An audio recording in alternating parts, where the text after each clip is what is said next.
उत्तराखंड में प्रवासी पक्षियों का आना शुरू हो चुका है। आप मेरे पीछे देख सकते हैं कि रामनगर का कोसी बैराज है, जहां पर कई देशों से ये पक्षी हर साल यहाँ पर आते हैं और यहाँ आकर अपना बसेरा बनाते हैं।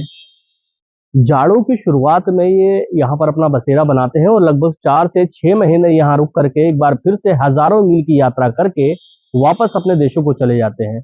अधिकांश जो पक्षी हैं साइबेरियन हैं और रशिया और अन्य ठंडे इलाकों से यहाँ पर पहुँचते हैं। उसके बाद यहाँ पे लगभग 4 से 6 महीने बिताने के बाद यहाँ से वापस अपने जिस मुल्क से आते हैं वहाँ लौट जाते हैं। हमारे साथ बात करने के लिए स्थानीय लोग हैं, उनसे जानेंगे कि ये इन प्रवासी पक्षियों का क्या इतिहास है और क्या इनकी महत्वपूर्णता है इस वक्त उत्तराखंड के लिए। सर, किस तरह का ये इनका इतिहास रहा है और किस प्रकार से ये यहाँ पर आते हैं और कितने समय यहाँ बिताने के बाद वापस चले जाते हैं? देखिए, ये सर्दियों की शुरुआत हो रही है तो ये पहुंच गए हैं।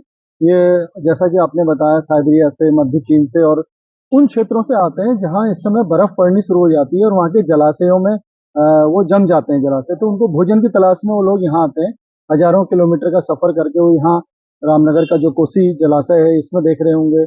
यहाँ एक हरिपुरा जलाशय है, तुमड़िया जलाशय है। तो 4-5 जो जलाशय हैं तराई भावर की, वहां पर ये रहते हैं और बसंत का आगमन जब होता है उसके बाद ये अपने घरों को वापस लौट जाते हैं। इस बीच में ये भोजन की, प्रजनन की, जो भी उनकी आवश्यकताएं होती है उनकी पूर्ति यहाँ इन झीलों में करते हैं।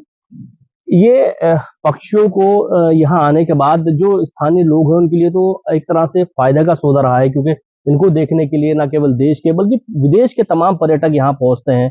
यहाँ पे अभी दिखाएंगे हम किस तरह से पर्यटक बाहर के आए हुए हैं, इन पक्षियों को निहार रहे हैं। तो इन पक्षियों के आने से स्थानीय लोगों को कितना फायदा हुआ है और क्या इनकी उपलब्धता है स्थानीय लोगों के लिए?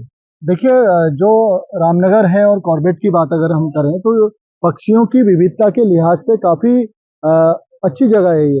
करीब भारत में 1200-1300 किस्म की पक्षी पाए जाते हैं, उसमें से आधे पक्षी इस पूरे लैंडस्केप में मिलते हैं। और जब ये प्रवासी पक्षी आते हैं तो जो पक्षी विविधता है उसमें और इजाफा हो जाता है। ये जो आप पीछे देख रहे होंगे, ये पक्षी जो है रेडी सेल डक हैं, जिनको ब्राह्मणी डक भी कहा जाता है, जिसको नॉर्मल भाषा में सुरखाब कहते हैं। तो ये बड़े आकर्षण का केंद्र होती है।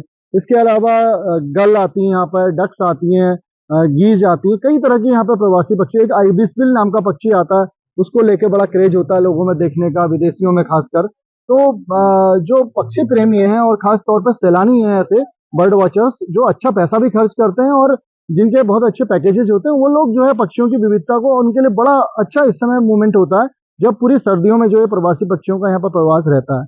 तो बड़ा अच्छा ये बर्ड वॉचिंग के लिहाज से पॉइंट बन जाता है। इकोनॉमी के लिहाज से कितना फायदेमंद है उत्तराखंड के लिए? देखिए, अगर हम बात करें बर्ड वॉचिंग की तो पर्यटन की दृष्टि से बहुत फायदे का सौदा है। अगर हम बर्डिंग गाइड तैयार करें अपने स्थानीय युवाओं को, जैसे रोजगार की यहाँ पर, तो बर्डिंग गाइड के रूप में यहाँ पर बहुत सारे लोग अपना रोजगार पा सकते हैं। मैं अगर रामनगर की बात करूँ तो बहुत सारे ऐसे लोग हैं जो सिर्फ बर्डिंग के काम से बहुत अच्छा यहाँ पर रोजगार उनका चल रहा है। उनके पास एडवांस बुकिंग्स रहती हैं और बहुत अच्छे अच्छे बर्ड वॉचर्स यहाँ पर हैं। और वो लोग जो है पूरे पैन इंडिया घूमते हैं, सिर्फ कॉर्बेट और उसके लैंडस्केप में नहीं बल्कि पैन इंडिया घूम के वो पक्षी दिखाते हैं लोगों को और उससे अच्छी आजीविका कमाते हैं। तो मैं समझता हूँ अगर उत्तराखंड में जगह जगह, क्योंकि हर जलवायु में अलग तरह का पक्षी होता है। अगर हम ऊपर के हिमालय में जाएं तो अलग पक्षी हैं, फिर धीरे धीरे अगर हम कोस्टल एरियाज पर चले तो अगर लोग ज्ञान अर्जित करें और बर्ड वॉचिंग की, तो बहुत अच्छा इसमें रोजगार का स्कोप है। तो ये उत्तराखंड के लिहाज से जो ये बर्ड वॉचिंग है वो एक तरह से फायदे का सौदा है। उत्तराखंड के केवल कॉर्बेट नेशनल पार्क में ही 500 से ज्यादा प्रजातियां पक्षियों की पाई जाती हैं और इन प्रवासी पक्षियों के यहाँ आने से स्थानीय लोगों के लिए एक तरह से इकोनॉमी का रास्ता भी खुल जाता है। Danish Khan, ABP live, Uttarakhand.